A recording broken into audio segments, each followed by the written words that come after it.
How's it going, everybody? We are live, officially, actually live now. Now that it's not just me and Kavernacle shooting the shit. Speaking of which, woo! Go ahead and pop that over there so everybody can see that we are here together. Sweet. Just coming up my screen.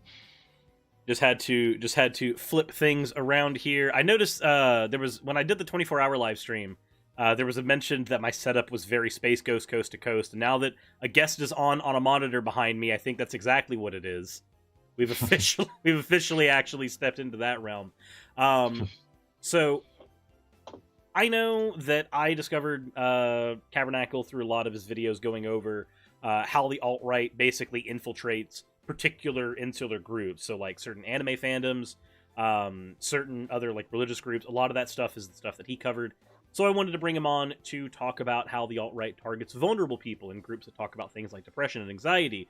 So I think I'm going to go ahead and let go of the reins real quick and let Kavernacle introduce himself from this point. Yeah, thanks for that. So yeah, basically I do focus a lot on alt-right sub-communities, and I guess the main focus at the moment, I've evolved a little bit because I milked that content a bit dry.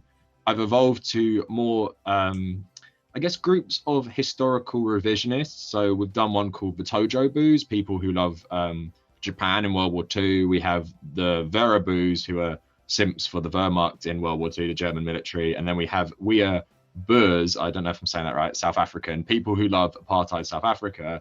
There's lots of crossover with far-right groups because primarily far-right groups do love this stuff. But yeah, anti-fascism is something I've always been passionate about. But I always find it interesting when a fascist group has certain elements which go against, the fascist belief, which is this masculine ideology with very set roles of, gender and sexuality. And then you'll have things like gay, furry fascists, or you'll have... Or like Nick Fuentes hanging out with a cat boy. Yeah, just really weird stuff like that. And I find that really interesting. And what I always try and do, because I love history, it's what I did at university and stuff, is bring a historical context. Like even when I was doing one about does the femboy community have like a neo-Nazi problem, I tried to like find examples of femboys historically, which sounds like it's not a thing, but they're just elements of that stuff when you have soldiers, I guess, cross-dressing in the war and stuff. So I try and make it historical all the time. But yeah, that's what I'm passionate about: anti-racism, anti-fascism, and that's the sort of content you'll find on my channel, probably to the detriment of ad revenue, considering most of my videos are demonetized, but it's fine because that's what I love to cover. And yeah, I just find it really interesting. I'd say that this is where the efficacy of platforms like Patreon and the ability to grab affiliate marketing and other such avenues for revenue are useful. Exactly. If anybody is here and wants to do YouTube, especially you want to do political YouTube, if you don't diversify your income, and I know this is going to sound very capitalist of me, but it's also the environment that you're walking into, so you have to play by those rules a bit. If you're not diversifying your income, YouTube's going to peg you at some point, and it's not going to be fun when it happens. No. Which I experienced on Monday. Yes, because you recently got demonetized very quickly, and that was weird. Yeah, and it's fun. Like, it's the first time on YouTube I felt the application of like left-wing politics, in that I had someone reach out to me who used to work for YouTube, and the Steven Crowder remonetization drama made them quit. And they told me basically the only way to defend against an algorithm permanently demonetizing your channel for no reason is to kick up as much of a fuss on social media. So I was done for cyberbullying and harassment or something, which I've never done. Probably because a creator that I've criticized has mass flagged my video, with their fans have. And then YouTube only backed down because like Fort Slime, Vosh, Secular Talk, and like a Jacobin journalist, Secular Talk, is it? Yeah, they were all Carl Kalinske, and they were verified. And then I had someone else I know who's not a political YouTuber who also shouted out. So I had verified people doing it. It made them look bad, and they quickly reversed it. But I know a lot of people who've had that happen to them, and because they don't know people who know people like me, they never got their channels remonetized, which really sucks, and it just shows how fragile it is. Also hypocritical, where you have people like Steven Crowder get their monetization back, and you have people like Ben Shapiro or anti-SJW channels who get pretty much everything monetized, despite it always breaking the rules of monetization and sometimes breaking YouTube's like overall terms of service. For them, a lot of times, I believe this is the tinfoil hat part of me, but given that there is a what's the word? There's a motivation for YouTube to keep monetized channels that are excessively large because they bring in a lot of ad revenue for them. When you get ad revenue, just so you know, YouTube gives you, I believe it's 55% of the ad revenue that your video makes. 45% of that gets skimmed off the top for YouTube. Just like they do with super chats. They skim 33% off the top of all super chats. Well, it's but it's more than that if you're overseas now, because we got that lovely email recently. Yeah. That points out that you're going to get paid United States taxes on top of what they skim off. So you have another 15% of it. At the end, YouTube is skimming so much off of what you're earning. There's an incentive for them to make sure that the larger channels are still monetized, because that's what the advertisers need to run. The advertisers will end up leaving YouTube if there are not large channels that are keeping people in. So, like, we're talking people like the Quartering, for instance, who are massive, halfway because they get shouted out by people like PewDiePie. When you have massive channels like that, they get to keep monetization a lot easier. And if they do get demonetized, the fight for them to get that monetization back is a lot easier, because they are these larger recognizable channels. If they start a fuss, news outlets grab onto it super quick. Yeah. Whereas if you or I start a fuss, we've got to rely on other YouTubers who are plugged into our sphere specifically to care. And if anybody... Yeah. If I sound sniffly to everybody today, I woke up and my sinuses chose violence today. So, apologies for that. Okay, Doze. You could stop now. That would be great. It's always at the worst times. It's always like, okay, we've been planning this stream. We've been planning having a stream for like 2 months. And then we've been planning this particular one, off and on for like a week. And this is, it's now. You know what? I know what it is. It's because yesterday I did the stream with Aleakai on top of my stream, on top of my editing. And I think my body is rebelling against me. I'm allergic to work is what it is. That's what it is. I'm not allergic, but I do hate work. I don't have a medical exception from work, but... I just hate it. But yeah, YouTube is not the kindest to smaller channels in general, and it's not the kindest to political channels if you are not already large in general. I've been very lucky that when I make videos, I've been making them not as edgy. I keep the edginess more to the live streams themselves if I can. So it's harder for YouTube to justify demonetizing me. I know my Super Straight video got demonetized after about 10,000 views, but it got remonetized within minutes because I caught it and immediately hit the button.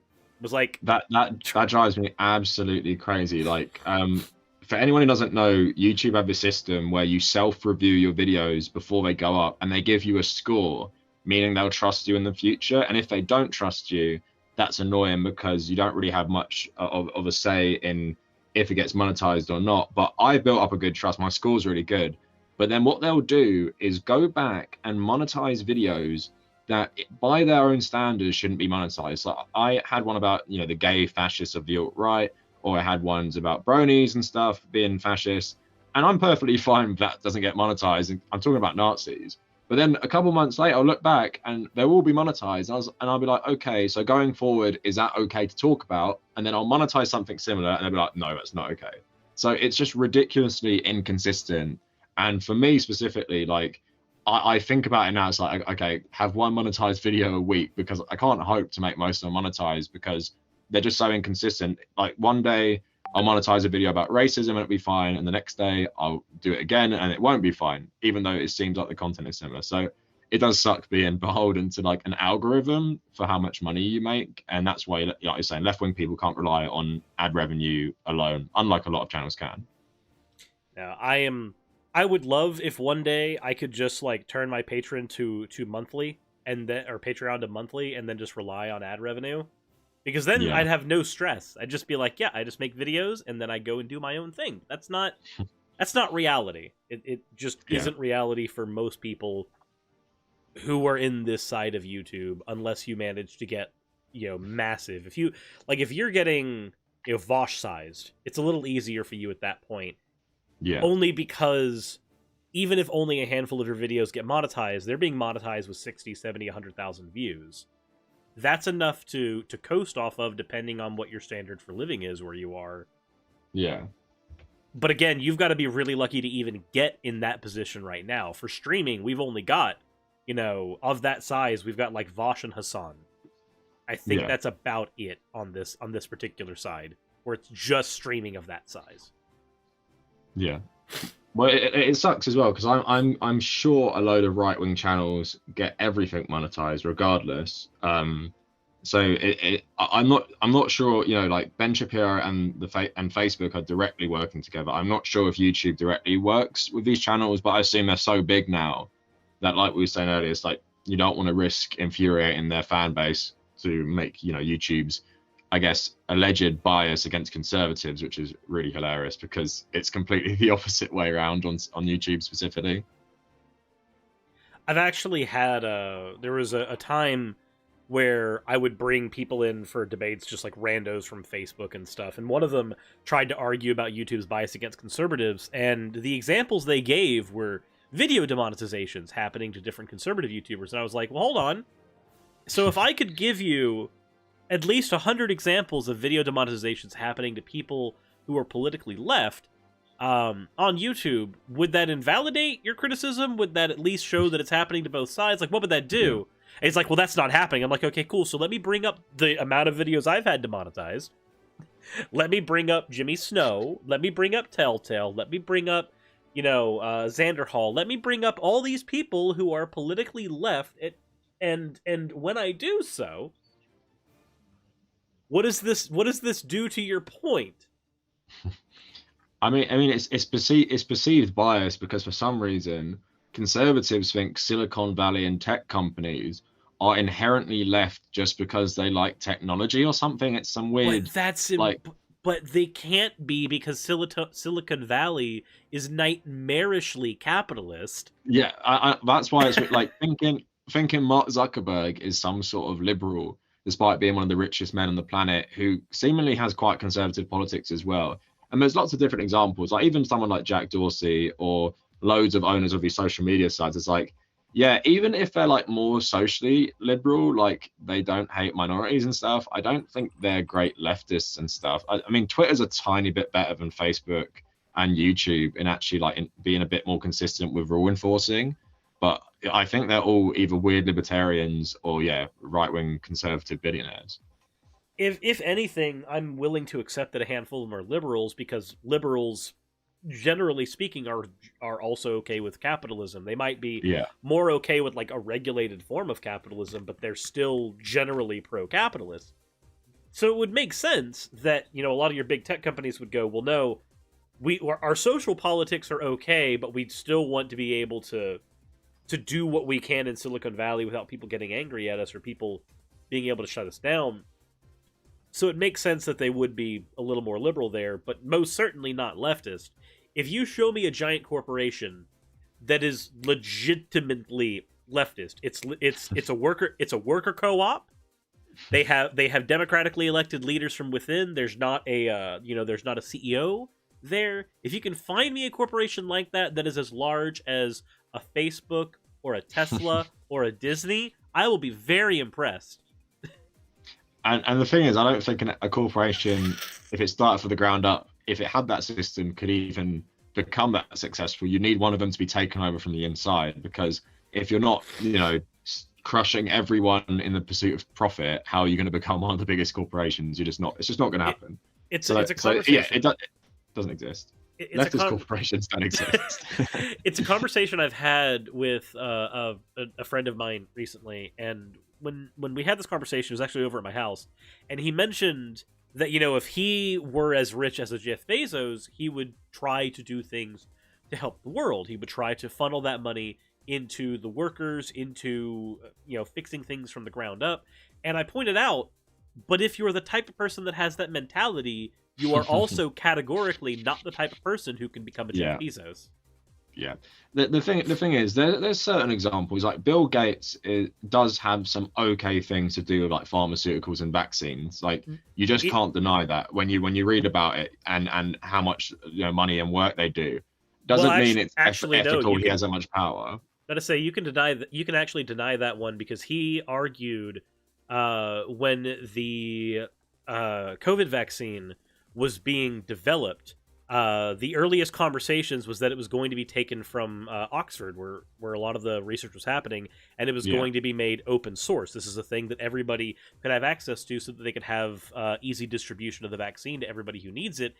The Gates Foundation was instrumental in arguing for the privatization of the formula of that vaccine, so I actually am perfectly fine arguing against the ethics of the pharmaceutical side of what Bill Gates has done as well. Yeah, you can totally, because I think it goes into my criticism. Well, like if you read about it, because I used to do pharmaceutical journalism as my previous job, is like if you read about it, they do a lot of like good work in poor countries that don't have access to certain vaccines. But like you said, and what my problem would be still, even if it's completely benevolent, is he still has enormous control, even having the power to do that stuff.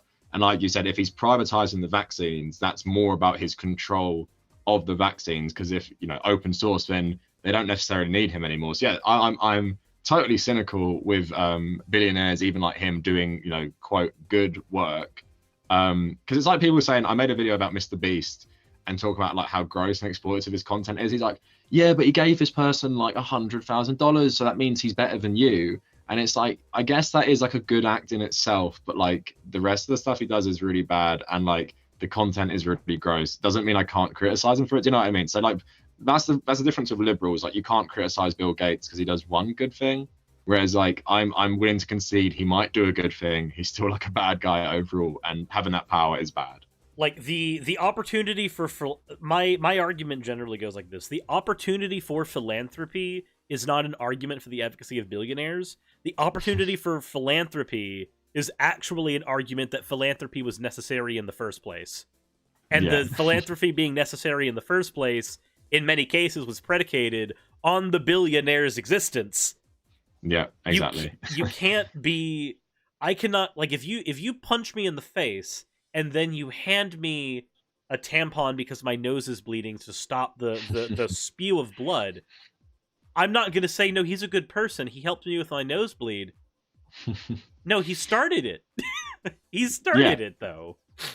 Yeah, Bill Gates is he's a weird exception in that he's not as like completely awful as all the rest of them. But like I say, it's still like a symptom of these companies still prey on the most vulnerable in the countries they're in. And then globally, the people who suffer the most are in countries that have traditionally suffered from colonialism. So the poorest, I think the lowest wages on earth are in Ethiopia. And it's like for making Tommy Hilfiger shirts or something, make like, it's like $20 a day or maybe not $20 a day, maybe even less, but like they can't even afford their own rent and stuff. And that's the billionaire system. So like we're saying, if we didn't have billionaires, hopefully we'd have a lot less of that and we wouldn't need billionaires to give away loads of money. Yep. But with that said, I think we can probably pivot into the actual topic of today's video or today's stream. We kind of wanted to talk about the alt-right. They're becoming a little less prominent right now because they don't have the lightning rod that is Donald Trump to kind of galvanize a lot of people. He was a very, very easy galvanization tool, I'm not gonna lie. But there are still some issues where the alt-right is concerned that need to be addressed. And they're things that, honestly, you don't think about all the time. Because when you think about somebody who's alt-right, you might think of a Proud Boy. You're thinking of somebody who's like going around trying to beat up liberals and wants to throw commies out of helicopters. You're thinking of somebody who's, mean and nasty. They're a neo-Nazi. What we don't think about sometimes is that sometimes the alt-right operates as a support network. And that's a problem. So here's kind of an example. Extremist groups, especially alt-right groups, generally are about 75% or more male. They're very, very masculine. Now, there's this idea called aggrieved entitlement. Basically, the idea that the world promised you something. So let's think of the world that's presented to us, from the 50s. It's a man's world. It really is.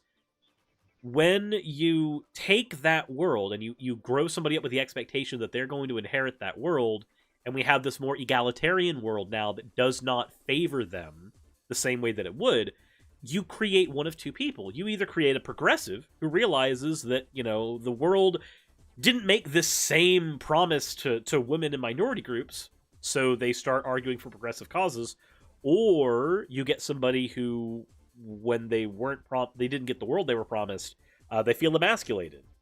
They start, arguing that instead of equality, the world owes them this promised man's world. Now, when you couple this with somebody who has depression and anxiety about stuff like this, you create an internal mechanism for people where they are almost trapped in their own head. And when you're trapped that way, you end up seeking out an in-group, because the out-group doesn't think like you. The out-group will tell you, no, you're not entitled this man's world. You're not entitled this hierarchy that you think that you should be properly placed in. Like Jordan Peterson's a good example of this, where I was saying kind of that. Where he will go, you've got this proper place in your hierarchy, and men are for order, and femininity is chaos, and you find a lot of that stuff. When you are in this position, you become very vulnerable, and if there are other people that have this toxic mindset that the world owes them this pro-men's world, you are very vulnerable for falling into those people. And the worst part is, a lot of people who are like progressive liberals, when you come to them with your depression, your anxiety about this, you're likely to get shut down, because people like me are going to look at you and go, you want a world that is necessarily in favor of you and against women, or against trans people, or against minorities. But on the flip side, when you bring those anxieties to the alt-right, they're going to go, no, your depression's valid. Everything you're doing, it's perfectly fine. It's okay. We know why you are like this, and they give you a convenient enemy. That enemy can be anything from feminism to games journalists to Satan, if it's the religious side of things, or even, you might have the enemy be the Jewish question. That will come up a lot in these groups, especially when we're talking about the alt-right. But I've gone on a little bit about that, Kavernacle. What about, you used to focus a lot on this kind of content. What angles have you seen this get approached by? Yeah, so the racial, like, alt-right isn't necessarily totally about white people, because there are alt-right movements in like Japan, for example. But what you're saying, the alt-right is kind of like someone who's promised the white man's world. And I think that's what Donald Trump represents in a way, like, make America great again. It's not a coincidence that comes after President Obama, where to a lot of white people is like, a black man is now president, and someone you've always been told is lesser than you is now in charge of you. And I read a good article when I was doing some research, I forgot what it was from 2008, about racists who voted for Obama. And it's like they voted for him for economic reasons, essentially. But like, the racism didn't go away, and it was so bad during the Obama years. I'm sure you remember, and a lot of people watching today. And it's just, I think Van Jones called it like a white lash when Donald Trump was elected.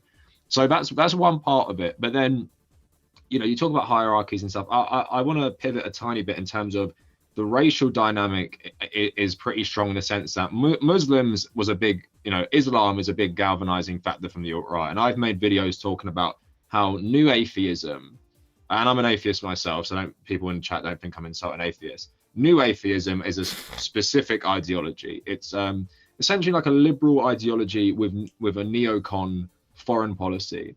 And this sounds a lot like This sounds like a lot like a Sam Harris kind of deal. Sam Harris, Christopher Hitchens, Richard Dawkins, these types of people, where Islam is painted as a monolith which is completely incompatible with Western society. And they the alt-right were massive on the things like Cologne, where there were sexual assaults by, I I forgot if it was migrants or refugees or even people who lived in Cologne. But basically, it took a very racial dynamics. You had like the stuff in France and the UK, a lot less stuff in the US, which is stuff where the stuff really thrived. But basically, it was like these guys aren't compatible, and now they're coming into the country. And there was even crazy conspiracies about George Soros paying for the migrant caravan on the southern border of the America, but it was also filled with ISIS or some crazy stuff like that. But it's kind of like this version for them is like keep the other away, and Muslims became the massive other, and they would cherry pick examples about all this stuff to really galvanize the right. And that's why I always said, the crusade by new atheists against the left, while also being against Islam, was like, look, the leftist policies of being equality, for equality won't get you anywhere, because look what multiculturalism has done. Sweden is another one. They talk about Sweden like being I think it's being a war zone. There was lots of propaganda about that. So I think these sorts of, migration and the changing face of the West is just not good for anyone. But of course, like you were saying, it's primarily white people having a white lash, where the changing face of, who makes up companies or who makes up government is insulting when you think a white person should have this privilege. And it's also funny, these are the same people who deny white privilege even exists. And it even kind of seeps into the mainstream. Like, if you remember the white South African farmers discourse, so I made a video about this as well, from 2018. And I think the killings of white farmers was at its lowest point in 25 years in 2018. Most of the attacks on them weren't even racially motivated, but you had people like Lauren Southern making these documentaries about some sort of genocide against white people in South Africa by black people. And you had a lot of simps coming out for apartheid and everything like that. And it's just this mindset that if you're white in a Western country, and I'd say South Africa was probably, Western in terms of Western aligned, you are owed this stuff, and the opposite happening is bad. So if the South African government wants to nationalize more land, maybe at the expense of white farmers, which is what they tried to do, but they haven't successfully done this. They can't even get it passed in their parliament.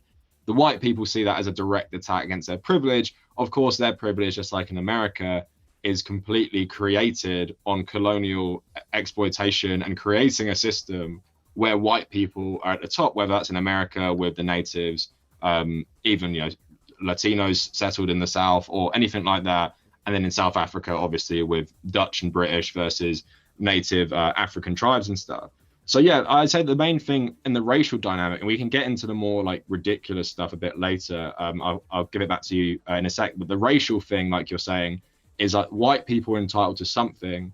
And in the 21st century, where white people are, having their privilege and prominence challenged, to a lot of people, if you're a white high school dropout and you've been told, get a job, get a house, get a family, get a car, and that doesn't really happen, and you're still living in your parents' house. Even someone like me as well has that kind of disillusionment with the economy. But if you brainwash someone to think it's based on racial factors and not economic factors, then that's why you get people finding some sort of solidarity in the the alt-right between other white men. So I do like that I say I like. That's not really the proper word here.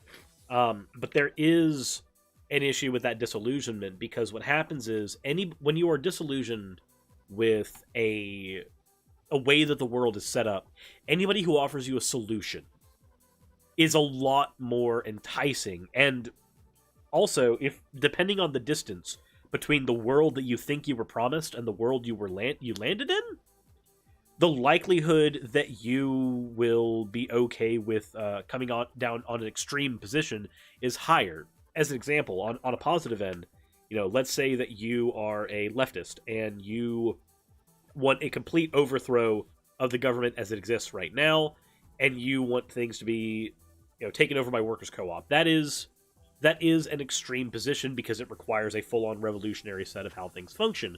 Yeah. But that's brought on because of the dissonance between the world that you believe we should have and the world we live in. The closer the world we live in is to your normative reality, the less likely you are to be an extremist, because there's less to pull in. Extremism isn't necessarily the only issue. Like, radicalization can be used for both good and ill. I would say the alt-right is when it's being used for ill. So if you believe that you've got this white man's world where phrenology has, through the magic of confirmation bias, argued that your skull shape means that you are more intelligent than black people, you're more intelligent than other races. Oh, but you definitely totally are not racist because you've argued that Asian people are more smart than you. This is a conceit made by the bell curve. You've got 1,000,001 confirmation bias apologetics to comfortably sit in your worldview that is extreme, even if that worldview is not accurate. But because, like I mentioned earlier, if you find an in-group that is willing to grab those anxieties, you're not in your proper place in society, you don't feel like you're doing the right things, and you feel like you've done the right things, but society hasn't put you where you needed to be, that in-group is going to grab you, and they're going to almost predatorily stoke those flames. Where you're going to come in and you're going to go, well, I wanted a man's world, and they're going to go, well, you need, you weren't able to find a wife. This is where you find some crossover with incels, where they'll go, no. You weren't able to find a wife not because of any fault of your own, not because you have some issue that makes you a toxic person. You're not toxic. The world around you is toxic. It's become so much more feminized.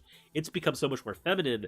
Now, women get to have it both ways. This is not my position. This is a position that you'll hear in some of these circles. Women get to have it both ways, where they get to argue that toxic men are bad, but they're going to go for the toxic men instead of going for you when you're a nice guy, you're a good person. You get to hear all this stuff, and it preys on your depression, because now, instead of your depression being something that you need to be taking to a therapist, maybe seeing medication for, maybe there's something that happened in your past that you need to address, instead of all of that, you're being given these enemies from outside. They're responsible for your position in life. They're responsible for your issues. And you need to handle that. If you're suffering from a mental issue, be it anxiety or depression, what have you, you can end up being galvanized so long as you've got somebody to blame for your lot in life. You could say, well, it's not my fault that I'm in this dead-end job and I'm in this unfortunate scenario. It's the world's fault because I wasn't able to take my proper place. I wasn't able to, be the late 50s idea of the man with the family throwing the football to my son that I thought I was going to be able to. That was taken away from me because women won't sleep with me, or because black men took something from me, or immigrants took my job, or what have you. There's 1,000,001 angles that this gets operated under. The takeaway from this is that the alt-right has no shortage of scapegoats. If you feel like you should have an enemy, the alt-right can give you an enemy. The alt-right can give you a Jew. The alt-right can give you a brown person. The alt-right can give you a female. They can give you a games journalist. They can give you something. If you're religious and you need a religious enemy, they can give you Islam. If you're a racist, you need a racial enemy, they've got no shortage of those. If you're a gamer, they will find you an Anita Sarkeesian. There is always someone they can put in front of you and say, this is our enemy, we have a shared enemy. Your depression, your anxiety, all of that is valid, and all of that can be fixed if we just stop this enemy. But, unfortunately, there's a thing that is noted by another YouTuber, Innuendo Studios, on this, and it's that people who find themselves into the alt-right don't generally find happiness there. When the alt-right's losing, nobody's happy. They're only happy when they're winning, but when they're winning, it's only for a little bit of time, because it always is predicated on finding an enemy making them suffer. If they defeat an enemy, they've got to find another enemy. If they succeed in making sure that someone like Zoe Quinn or Anita Sarkeesian is no longer in good repute, they're only going to be happy for the amount of time they can celebrate that victory. They have to go and necessarily find a new enemy, or they start eating themselves. No, I think you make an interesting point about the enemy thing, and I'm going to tell you about something you were saying earlier in terms of even scapegoating your place in the world. And I think Jordan Peterson's a very interesting person in this pipeline to the alt-right. Now, before we go any further, people always get on me. I'm not saying Jordan Peterson holds, National Socialist views or anything. To me, he's a conservative, and he might be a pretty, deluded conservative, but he's one who helps people focus their anger and hate at people. And there's a reason alt-right people love Jordan Peterson. And just as a side note, I never stop being frustrated about how liberals help normalize people who really bring nothing new to the table. With Jordan Peterson, to me, it's anti-communism and anti-feminism packaged in some sort of, intellectual, rapping, even though I don't think he's the smartest guy ever. But with someone like him, cultural Marxism is, fascist conspiracy.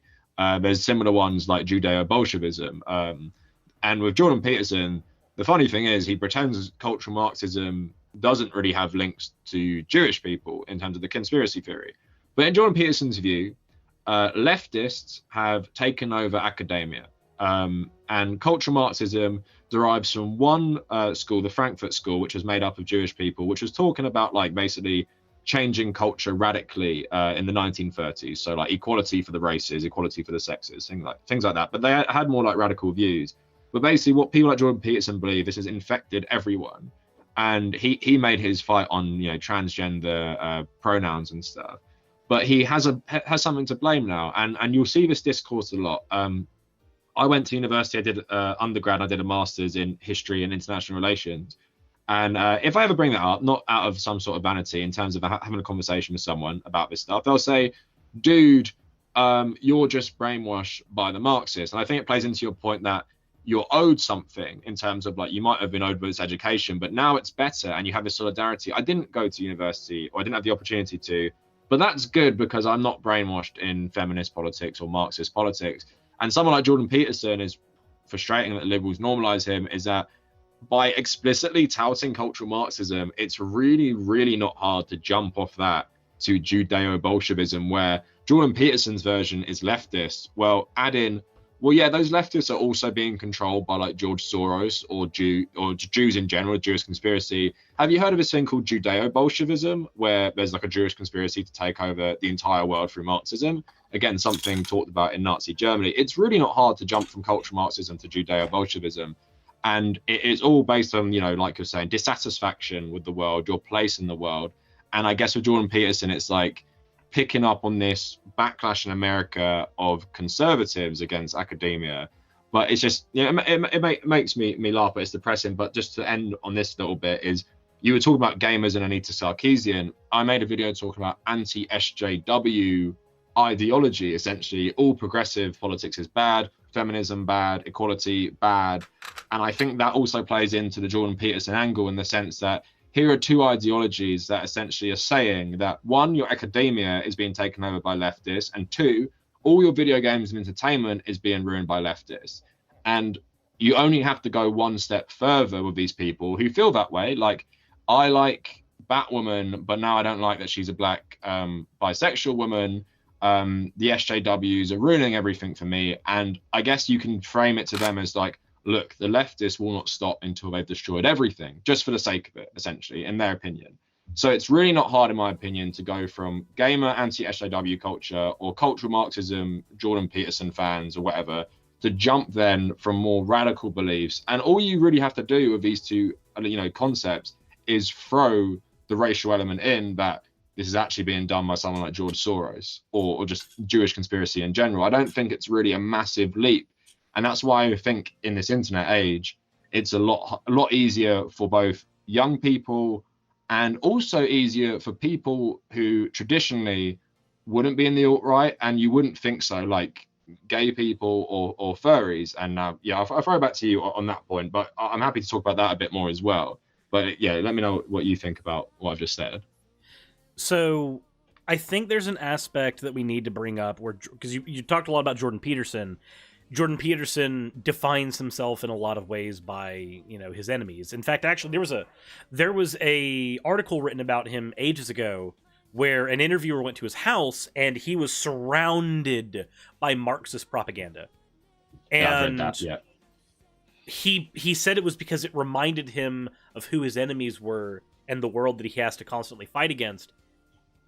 I feel like you just create a super toxic environment for yourself if you are only defined by what you're not. Always. Like, you get this a lot with, like, you were mentioning the kind of new atheism angle for this. You get this a lot with new atheists who end up adopting really toxic forms of anti-theism. They're defined by what they're not. They're not a theist, and by not being a theist, they are also not susceptible to mumbo jumbo, which means that they must necessarily be the opposite of it. They fall for a black and white fallacy.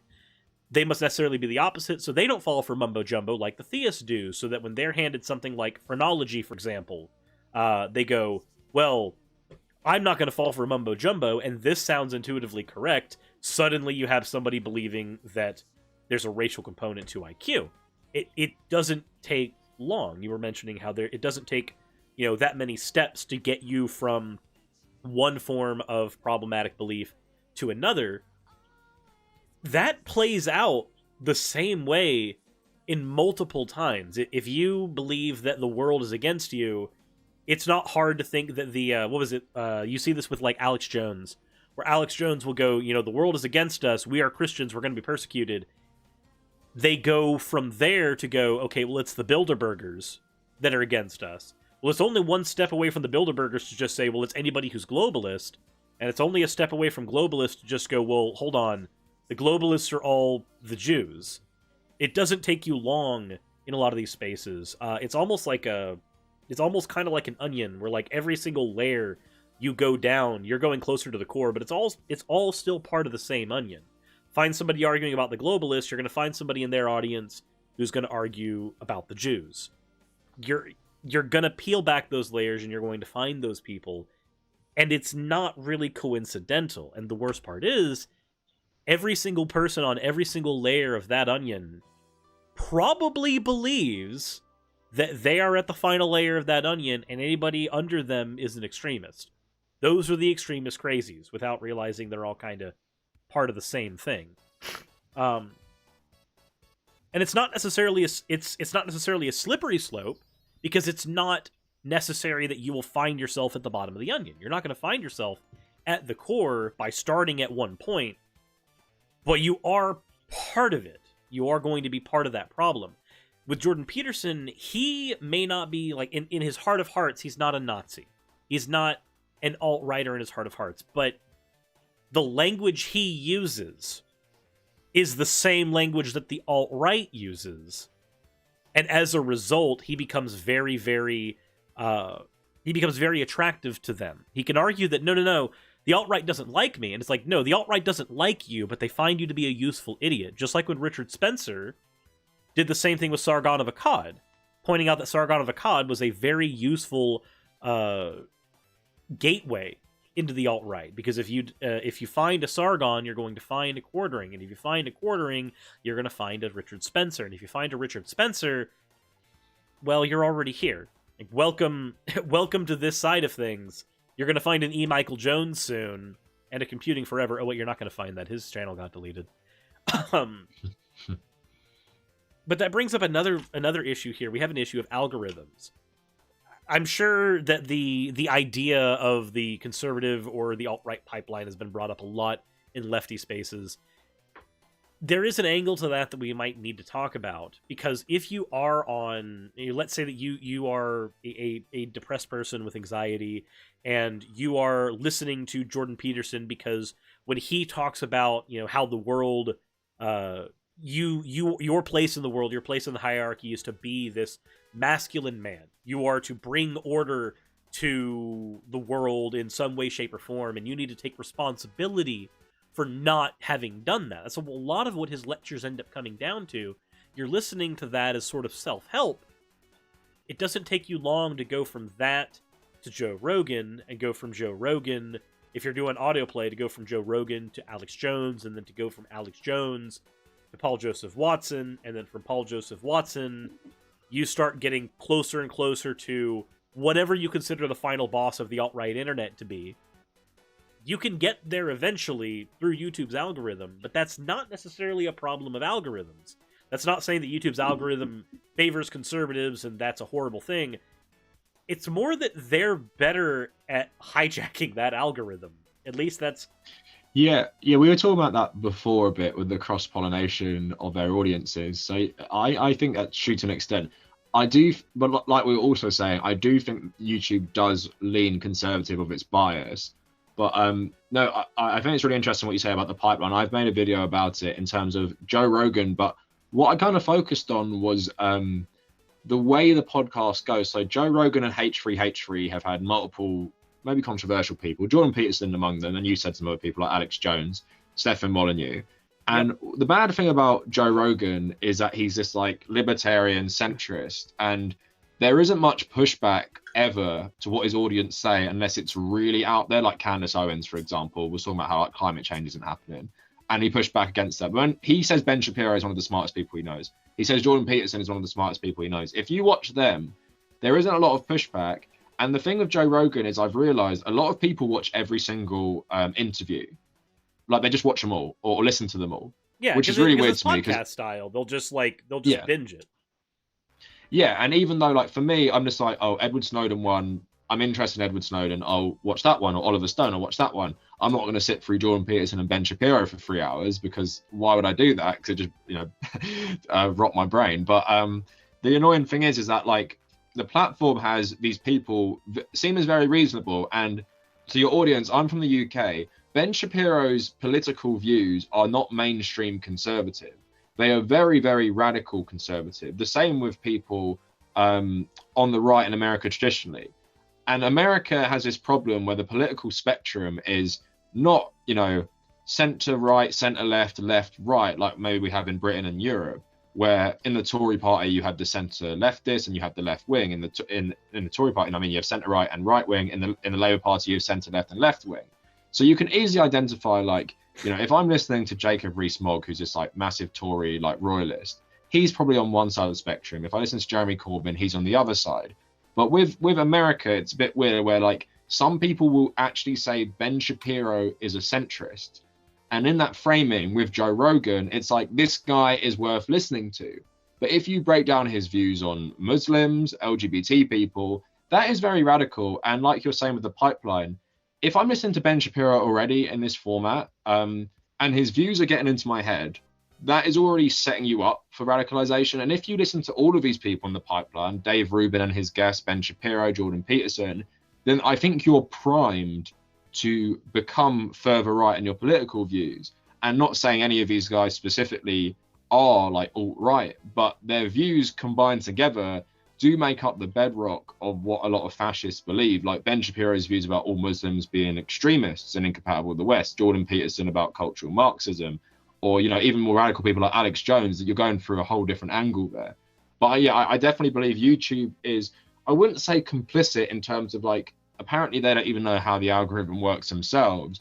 But when you have this cross-pollination and the pipeline and these very, very toxic people who are very normalized by friendly chats on podcasts or just the American dominance of social media where Ben Shapiro isn't seen as a radical extremist until he goes on BBC News and tries to debate a British conservative and gets made to look like he's an extremist. You don't have that with Americans.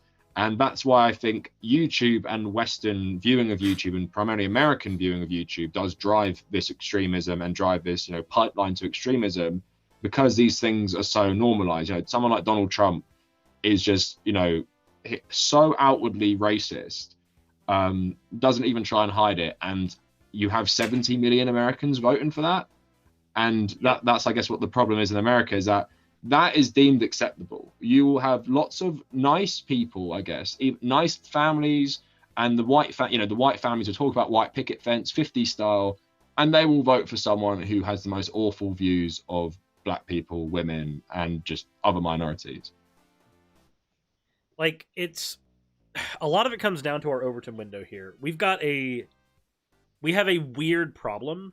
You brought up Ben Shapiro. Ben Shapiro actually talks about this, and if you listen to the way he talks about economics, he seems to talk about them very much like they're just a straight line. Like, you've got the left, which has, socialism, communism, and authoritarianism, which means that, through the magic of the black and white fallacy, if you go to the right, then you would naturally have capitalism, but also individualistic freedom. Like Yeah. those things would have to go hand in hand, which completely ignores the existence of things like oligarchies, which are authoritarianism and also capitalism having a lovely baby. Um, when he presents these things, he presents them in such intuitive, simplistic terms where you go, yeah, no, it makes sense. It makes sense that the right would be for freedom and the left would be for, enslavement, basically. And it sucks because the way he presents his stuff, he presents it. In philosophy, the word we've used is sophistry. He uses sophistry, where he gets to speak very quickly and he gets to use, fallacious reasoning to come to conclusions that sound very intuitively correct. The mark of a good sophist is that a good sophist can convince you that they're not a sophist. And there's sorry, trying not to breathe in all of the stuff from trying to sneeze, but there's an element of algorithms at work when you are listening to Shapiro and you take those first things in, and then you suddenly land on a Candace Owens. And you're like, oh, well, these people are both smart and they like each other, because you'll have Candace Owens and Ben Shapiro talk about each other. Yeah. Then you suddenly land on places like PragerU. That brings us into one of the issues of the United States Overton window. Our Overton window is shifted so far to the right, and we have even like neoliberal people in the United States who go, no, our Overton window isn't shifted far to the right. We're definitely not to the right. You see, I'm a neoliberal and I'm a centrist, and I don't see our Overton window being shifted so far. You find a right-wing person from any other country, they're going to look like one from ours. They're like, well, no. Go through the Republican Party of the United States and try to find a true blue conservative that isn't just taking the current status quo and adopting that as their position. You generally don't find it. At least not here. We also have an issue that, there in the UK, you guys have a parliamentary government. It's easier for you guys to have a bit of nuance in your politics when here we have a winner-takes-all, two-party dominant government. Yeah. It's a lot harder for us to actually get nuance in our politics. You get this monolithic idea of what a Republican is, what a Democrat is, and then Democrats and Republicans end up having to operate based on those preconceptions of what their party should be doing. And this makes it very easy, especially in the United States, for groups like the alt-right to paint people in a very, in philosophy we'd use this is a hasty generalization fallacy. It's easy for them to paint people all with the same brush. If you have an alt-right person who goes, no, we're not conservative, we are traditional. We are not just like the Republicans. They're bought out by corporate interests, and we're not by the Democrats. They can point that they're all from the same side. They can bring you into this insular group. And when they bring you into that insular group, they can then go, okay, so when we vote, we're going to vote Republican because they're the closest to us. And then you get, more Donald Trumps. I'm terrified of what's going to happen in the next 4 years, because I feel like the Republican Party is going to take what the alt-right did last time and use it again, because they know that it's easier for them to cater to the alt-right, because they've already got a lot of those conservative viewpoints, and they can easily cater to that. When you've only got the two parties, the alt-right's not going to endorse like a random extremist candidate and go, they're my guy. They're going to endorse the thing that they think is going to win. Yeah, and I guess the thing in America right now is, when do we stop using the term like alt-right as a fringe group, when one party will pretty much outwardly adopt the politics of the alt-right, maybe just downplay the overt racism against Jewish people.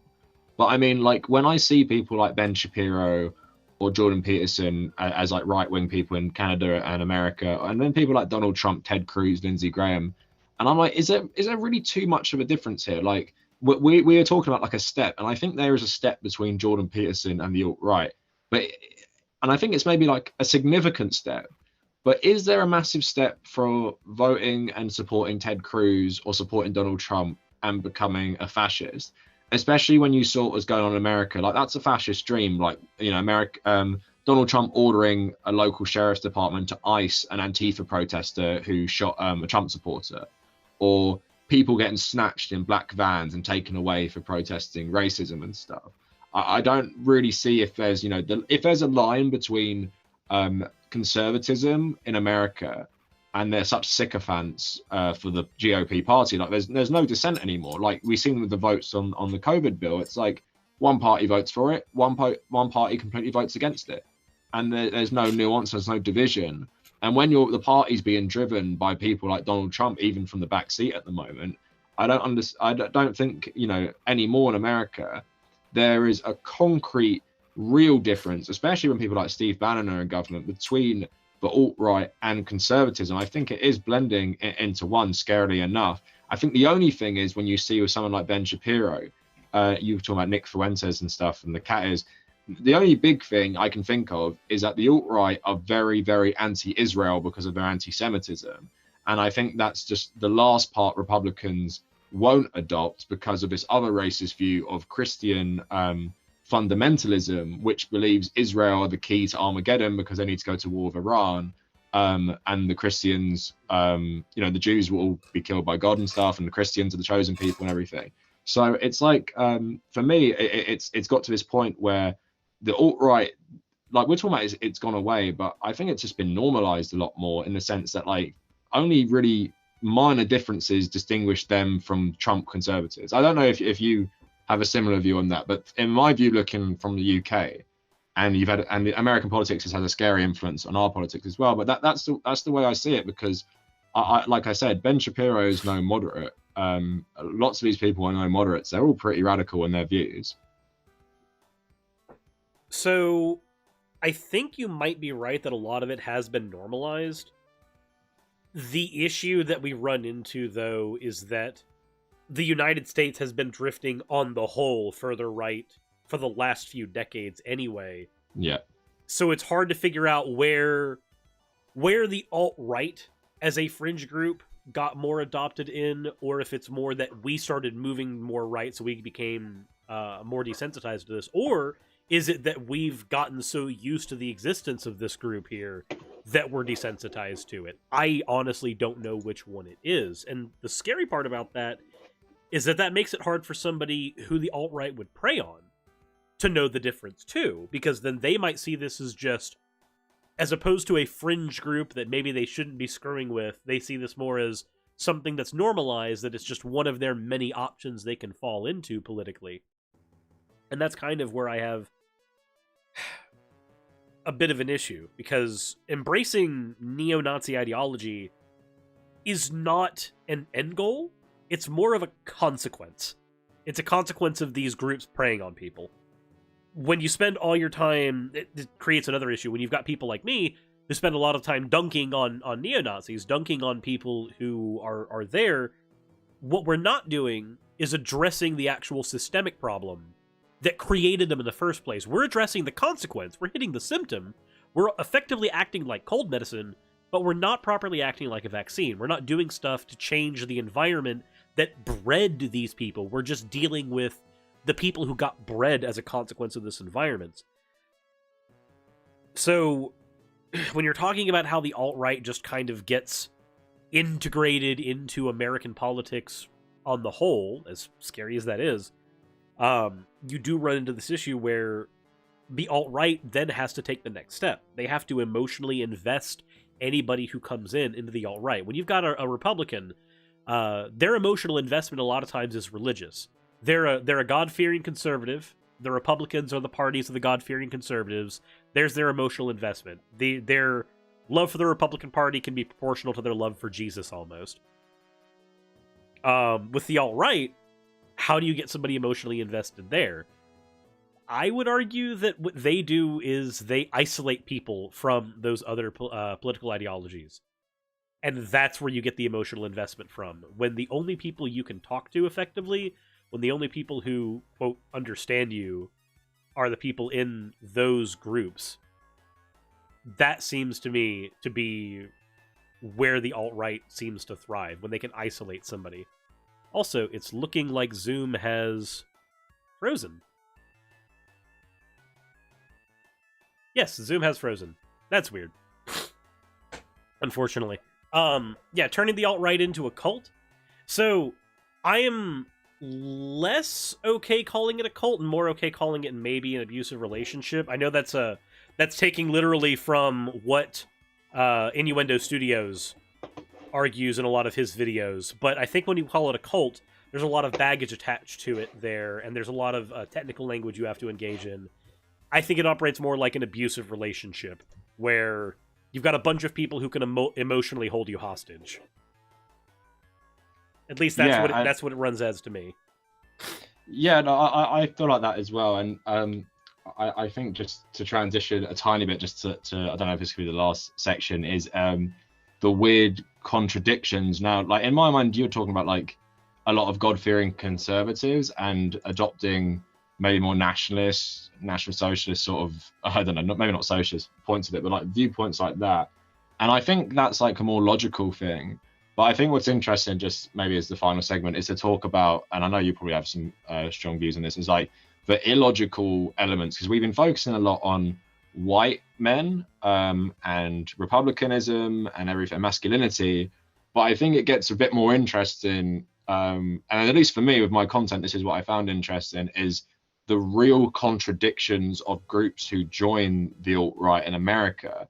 So in the videos I've done so far, I've looked at environmentalism, which sounds very contradictory, occultism, furries and bronies, femboys, gamers, and even gay people. And I think like it's a nice like way to wrap up the conversation, tying it back to the original point, is about this sense of isolation. But while we were talking to start with about like the white man in Western society expects a certain thing, and maybe there's some mental health elements that play into it, there's also the groups that would be almost the first casualties of a fascist regime, gay people, certainly, but then, you know, people like furries and for example, have a stereotype as some sort of like sexual degeneracy in fascism.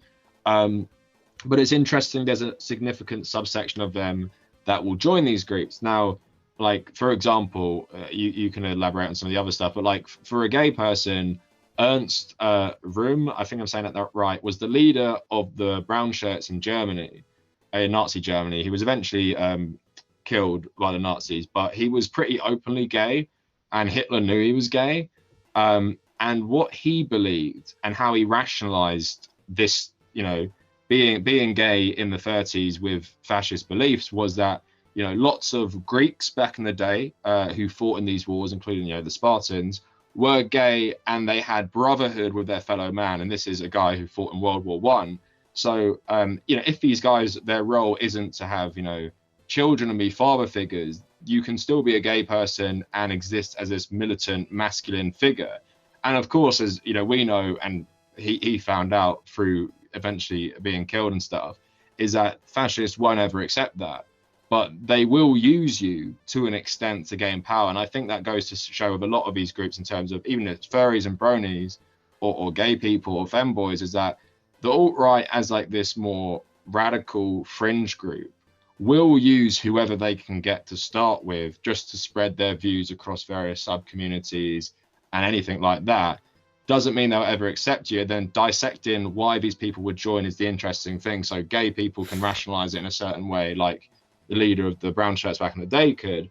But then if you're, for example, someone I featured in my furry video was gay and a furry, and he was, I think he was also half Asian, half white as well, which makes it even more complicated. And then you've got to ask yourselves, what are the things that drive someone like that to join an ideology which is completely against his own existence?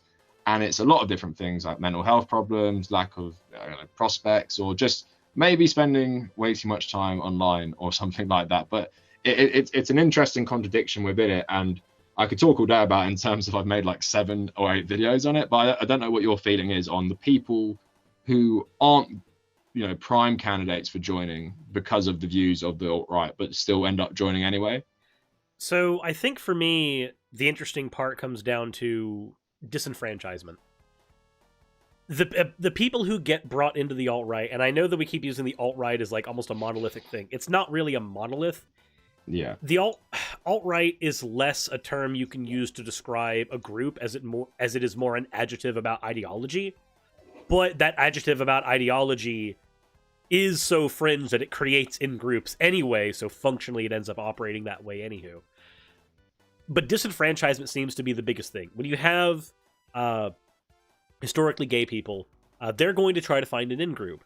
The alt-right can offer them an in-group. They're going to be considered a useful idiot, but they can be offered that in-group regardless. Furries can find their way into there as well, like you mentioned, and it makes sense. Because if the first group that is willing to take their anxieties about their place in the world and how to be properly existent in the world is somebody who has alt-right ideology, they're going to hold on to that. Like, the first person who ever accepted you for who you are is always going to have an impact on your life, even if they were only accepting it for pragmatic reasons. That's still going to have an effect on your life. And I think the aspect of that causes people to get used is why it ends up operating a lot like an abusive relationship. You're there for what you can provide to the cause, whatever the cause happens to be, whether that alt-right in-group is dealing with Gamergate, whether they're dealing with, Jewish conspiracies, whether they're trying to do things like dox Alex Jones's ex-wife for being a Jew, as is something that the Daily Stormer argued that they could do whenever they turned on Alex Jones.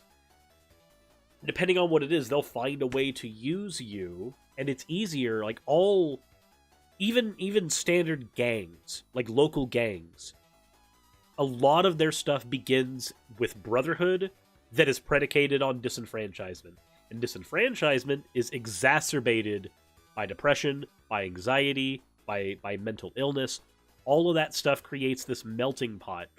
So it makes sense that even though people who would be the first people to be on the firing line, if the alt-right were to gain power and gain like a massive foothold without any restrictions, it makes sense that they would still find their way in there, because to some of these people, those might be the first and only people that ever accepted them for who they are, who didn't criticize them for existing. Because you can have somebody who's very progressive, but as soon as they encounter a furry, they immediately start going, that one might be a step too far. But if somebody wants to use you because of your unique position, they might be willing to overlook all of that, at least publicly, so long as it's useful for you. Take one of the things Richard Spencer mentioned in an interview when he was talking about free speech. When talking about free speech, he was asked, do we actually want free speech? Does the alt-right care about free speech? And Richard Spencer said, no, we don't want free speech, but it is necessary for us to advocate for it until we have the power to take it away. Just like with furries. They may not like them. They may think that they are sexual degenerates that need to be, taken out of the world, but they will use them to their own ends. Yeah. And it's like, also, like, you touched on a kind of good point, and I guess it'll be my final point about this whole topic, is that, like, with furries and bronies, you were saying about, like, even a progressive might not accept them. And it's like, I know maybe a lot of the audience, I know a lot of my audience are furries, I'm not passing, like, judgment, but a lot of people in mainstream society be like, well, that's really weird. You, like, dress up as, in a fur costume, or you have this furry persona, and you all role play these characters. That's really strange. I can't accept it. Or you're an adult man who likes My Little Pony, which is for young girls. That's creepy, or something like that. And just, I'm not passing judgment, to keep it real, but like a lot of people not accepting that, right or left, they're not accepting that. So I guess that drives people online a bit more. And in terms of these communities that might have this siege mentality mindset, like, no one really accepts us in public, and then you have maybe the alt-right who have lots of people just like that, maybe can empathize with these people. It's, I guess when you break it down in that way, it's not surprising. It's just a bit surprising that surely a lot of them, which most of them do, let's not pretend like most of the furries and bronies are Nazis and stuff. Some of them will be like, well, you might be totally against my existence, but hey, let me spread your ideology around and maybe help you get a bit more powerful.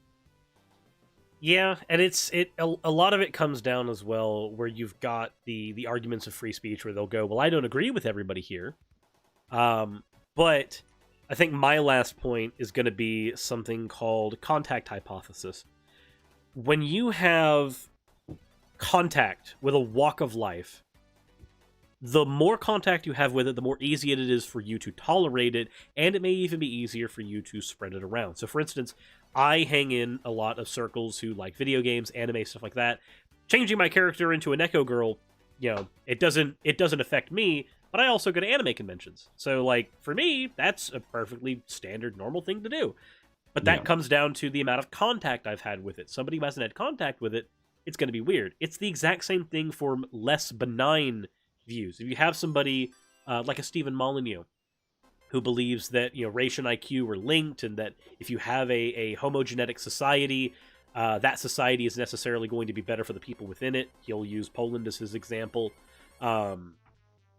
If you are constantly, even if it's parasocially, like just from watching YouTube videos of this person, if you are constantly having contact with this idea, the likelihood that you are desensitized to it increases. So if a furry finds themselves in an alt-right styled group, and they don't agree with everything, but they're hearing about it every day, give it a few months. Their position will either change, or they'll just become desensitized to it, and it'll be like, oh no, that's just John over there. He's just making jokes. He just makes jokes about the Jews. He doesn't mean anything, but if you handed John a gun and took away all responsibility for his actions, well, John might not be making as many jokes there. So it sucks that a lot of people find themselves in this when they're vulnerable, when they're depressed. Anybody who's vulnerable and looking for purpose can find themselves in these groups. Others don't really understand the way that they think, but they think that the people in the in-group do. And this increases their contact with those ideologies. At first, they tolerate the dissenting views, and then eventually they either become desensitized or they just adopt the in-group's rhetoric. The result, though, is the same. You end up having more people from the outside. It looks like more people are adopting these ideologies, and that shifts the Overton window. Whether you're just desensitized and tolerating it, or you are adopting it outright, from the outside, it still changes the social zeitgeist in the exact same way. I think that's my final point. Yeah, no, I totally agree. I think we could literally talk about this topic for hours and hours. It's so interesting. I know we've gone over how much we plan to do as well, but yeah, no, I agree with you, and I think we covered a lot of ground. Maybe there is a part 2 one day, but but yeah, no, I know it was a really good conversation. I mean, I always find this stuff really interesting. Let's just please hope it maybe goes away a bit. I'm hoping it does as well, and if I can at least be part of getting some people away from that, then I will be incredibly thankful for that. With that said, I do want to thank everybody for watching. If you're watching this on my channel live or afterwards when I've clipped this, please check the description. There's going to be a link to the Kavernacle's YouTube channel down there. Awesome. So that maybe we can start building our own pipeline a little bit better and a little more effectively. Get people moving around in less toxic lefty circles and not other ones there. I've got a lot of furries in my community. I'm perfectly fine with that. Yeah, so I do as well. That's why I was saying, I'm not judging at all. So, with that said, if you're watching over on my end, please go ahead and subscribe. If you end up watching this over on Kavernacle's end, if he mirrors this over on his channel, please check out my channel. I cover politics and other stuff as well. So, woo. I guess I'll just let any final words that you have. Yeah, thanks so much for having me on. I've done a lot of stuff like this, and this probably won't been one of the best because we both get to talk a lot, and very non-confrontational as well, very chill. And yeah, thanks to everyone. Come subscribe to my channel if you think you'd like to listen to some of this stuff with just me talking about it more in depth. There may be some parts we got to go in, like the history of this stuff and the actual Nazis. And yeah, just thank you so much for having me on. And definitely we'll do another part, and I'll get you on mine. And I'm definitely going to upload this to my channel as well. All right, awesome. And insert into video tagline here. And there, the recording part is done. Now I can stop being stressed about it. Yeah, that is like the worst part. All right. It's like when I'm recording audio as well. Oh, yeah. With that said, thank you all for coming out to the stream. There's a link in the description of this stream as well to go over to Kavernacle's channel and check out stuff over there if you would like. I want to thank everybody for coming out. We got about 182 viewers right now, which is awesome. Awesome. So thank you all for coming out and checking out the stream. This will be available in clipped form later as well. So, with all that said, thank you all for coming out, and I will let Kavernacle close us out for the stream if he so wishes, awkwardly. No, just spread this type of content around, especially to people you think may be susceptible of falling down these rabbit holes. It's very, very easy to do, especially thinking about young men, 18 years old, maybe a bit younger, and just try and help your family members and friends not be duped by seemingly moderate people, apparently in America, like Jordan Peterson or Ben Shapiro. And yeah, thanks everyone chatting in the stream. Sorry we couldn't really get to that, but yeah, appreciate you guys all watching.